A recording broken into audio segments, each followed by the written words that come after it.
Welcome to the Encouraging Cup. I'm Dr. Boomer Brown with Doing Good at Work. Thanks for checking out the cup today.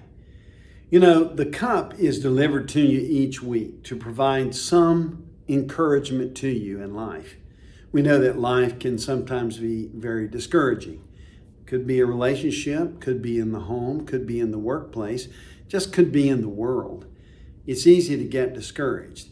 But what we want to do every week is deliver a cup of encouragement to you that would encourage you, that would enlighten you, that would give you a tip on how to live your life to its fullest and achieve the things that matter most to you.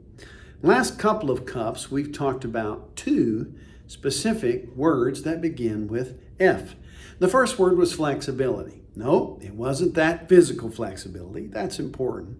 But it's a mental flexibility. And we said at the base of your thinking, when you have challenges in your life, when change is being experienced or change needs to be experienced, or we know that change is coming, how do we approach change and maintain flexibility? Well, the best way to do that is to start out by believing in our minds that change is good. We gave you some information and tips on how to do that. Last time, we talked to you a little bit about focus. What are you focusing on? You should be focusing on what matters most to you. You want to live with purpose, and you want to live for some particular reason that draws you toward a plan, a dream, something that you want to achieve and go. And focus will do that. When you know what matters most and you spend your day focusing on that in your words and your deeds and your actions, whether it's at home, work, in the community, it will draw you toward what you want to become. Well, today's word that begins with F is faithful. I like to look at it this way. I say faithful means full of faith. And you may say, well, I didn't think we were having a religious conversation. We're not. Faithful is not a religious word. It may be used in that context, but the context that I'm focusing on today is, are you faithful to what is in your mind, what motives that you have, and what morals that guide you? Are you being faithful in your life to that? See, faith is an action word. It means that we are believing, we're trusting, and we're taking actions to move toward that which we believe in. Now, that may have some religious overtones to it, and you may practice having a Christian worldview or some other worldview from a religious standpoint or a non-religious standpoint. But what I know is, for you to be successful in life, you need to be faithful not only to the things that matter most, but to the things that you hold in your mind, the things that you hold in your heart, the motives, what drives you.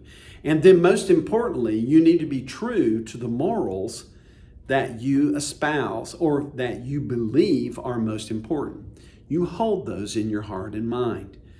Today, I would encourage you to take a moment to stop and ask yourself, what am I thinking in my mind?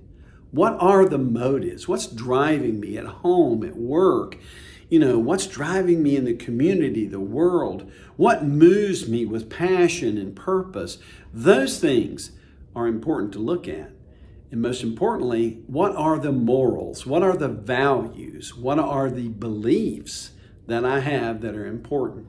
If you know what those are, number one, it will help you stay focused and you will move with intentionality towards your target. If you also know what those morals are, it'll also help you to grow into the person that you want to become. It will also be a guardrail and boundaries to help you in every relationship that you have.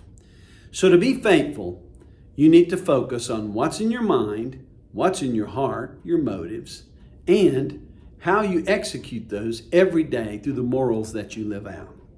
An example of morals would be, I'm living justly. I'm living in humility and kindness and respect. Those are important things. I'm helping people, whether it's at home, work, or in the community. That helps you live a life on purpose, for a purpose. And when we do that, it brings a lot of encouragement to each of you and to me when we fulfill that which matters most to us. Listen, thanks for stopping by this week and sipping from the encouraging cup. As always, we're here doing good at work to help you. If we can help you through one of the little booklets that you can order, please take a look at that list. You also have the opportunity to talk to a mental health first responder, someone who will listen and guide. We can also make referrals to counseling services and other mental health providers in the community. Listen, thanks for watching the Encouraging Cup this week. And as always, we look forward to seeing you next week on an Encouraging Cup. Till then, finish the week strong.